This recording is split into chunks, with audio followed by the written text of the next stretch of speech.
আসসালামু আলাইকুম। 2 minute Photoshop টিউটোরিয়ালে আপনাদের সবাইকে স্বাগত জানাচ্ছি। আর আজকের ভিডিওতে আমি 2 মিনিটের ভিতরে দেখাবো কিভাবে আপনি পাসপোর্ট সাইজের ছবি বানাতে পারবেন এবং প্রিন্টের জন্য উপযোগী করতে পারবেন। প্রথমে হচ্ছে যে আপনার যে ছবিটা আপনি বানাবেন সেই ছবিটা নিয়ে নেবেন এবং এই ছবিটাকে আপনার ইচ্ছামতো কাজ করে নেবেন। তারপরে এটাকে কাটতে হবে। 1 নম্বর কাজ হলো প্রথমে আপনি আপনার যে ছবিটা আছে ছবিটার ব্যাকগ্রাউন্ডটাকে রিমুভ করে ফেলবেন। সেটার জন্য প্রথমে আপনি যেটা করবেন পেন টুলের সাহায্যে সিলেকশন তৈরি করবেন।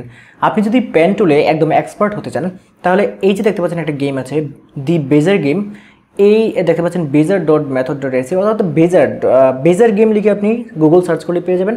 সেখানে গিয়ে আপনি পেন টুলের একদম এক্সপার্ট হয়ে যেতে পারবেন। এখানে কিন্তু টিউটোরিয়াল আছে। আমি এখান থেকে পেন টুল দিয়ে আমার যে ছবিটা আছে ছবিটাকে প্রথমে সিলেকশন করে নিচ্ছি।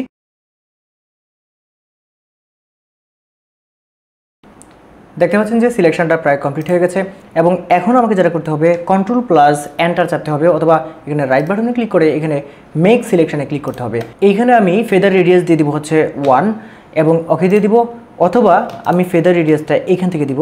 এখান থেকে আপনি Shift+F6 এ চাপ দিবেন, তাহলে ফেদার রেডিয়াস বা ফেদার সিলেকশনটা চলে আসবে। এখান থেকে আপনি 1 অথবা 2 সেটা দিয়ে দিবেন, দিয়ে এখানে ওকে দিয়ে ক্লিক করবেন। এখন যেহেতু ব্যাকগ্রাউন্ডটা রিমুভ করবো সেজন্য আমাকে যেটা করতে হবে এখানে সিলেকশনটা আছে ভিতরের দিকে, এখন Ctrl+Shift+I চাপতে হবে, তাহলে এটা ইনভার্স হবে, বাইরের দিকে সিলেকশনটা হবে। তারপর এখানে লেয়ার প্যানেলে এই যে দেখতে পাচ্ছেন লক করা আছে এই লেয়ারটা, এই লকটাকে ক্লিক করে আনলক করে দিতে হবে। তারপর ব্যাক স্পেসে চাপতে হবে। এই যে দেখুন আমার ব্যাকগ্রাউন্ড যেটা আছে সেটা কিন্তু রিমুভ হয়ে গেল। এখন আমরা এই সিলেকশনটাকে ডিসিলেক্ট করব, সেটার জন্য আমাকে Ctrl+D চাপতে হবে এবং এইটাকে আমি পাসপোর্ট সাইজে ছবিটা কাটবো বা ক্রপ করব। ক্রপ করার জন্য আমাকে যেটা করতে হবে এই ক্রপ টুলে ক্লিক করতে হবে। তারপর এই যে অংশটা দেখতে পাচ্ছেন এখান থেকে ক্লিক করে ওয়াইড, হাইট এবং রেজুলেশন এটা সিলেক্ট করতে হবে। তারপর এখানে ওয়াইড দিবেন হচ্ছে পাসপোর্ট সাইজের জন্য 1.6 IN ইঞ্চি এবং এখানে হাইট দিবেন হচ্ছে 1.9 IN ইঞ্চি এবং এইখানে রেজুলেশন দিবেন হচ্ছে 300, কারণ আপনি ছবিটাকে প্রিন্ট আউট করবেন। যে কোনো জিনিস যখন আপনি ফটোশপের মধ্যে প্রিন্ট আউট করবেন তখন কিন্তু রেজুলেশন অবশ্যই আপনাকে 300 রাখতে হবে, তাহলে সেই সাবজেক্টটা অ্যাকচুয়াল সাইজে আপনার প্রিন্ট আউট হবে। এই অংশটাতে ওয়াইড, হাইট এবং রেজুলেশন দিয়ে আপনি নিচে চলে আসবেন এবং এইখান থেকে আপনি ছোট বড় করে আপনার ছবিটাকে সুন্দর একটা জায়গায় বসিয়ে নেবেন। ছবিটা সুন্দরভাবে বসে গেলে আপনি জাস্ট এখানে এই টিক চিহ্নটাতে ক্লিক করবেন অথবা এন্টারে চাপ দিবেন, তাহলে কিন্তু এটা ক্রপ হয়ে যাবে। এখন আপনি এই ছবিটার যে কোনো ব্যাকগ্রাউন্ড দিতে পারবেন।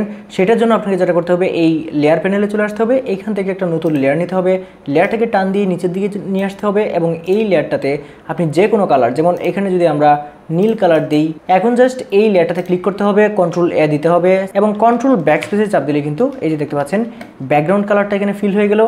এবং যদি আপনি অল্টার ব্যাকস্পেস দেন তাহলে এই যে দেখতে পাচ্ছেন ফোরগ্রাউন্ড কালারটা ফিল হয়ে গেল। এরকম যে কোনো কালার কিন্তু আপনি ফিল করে দিতে পারবেন।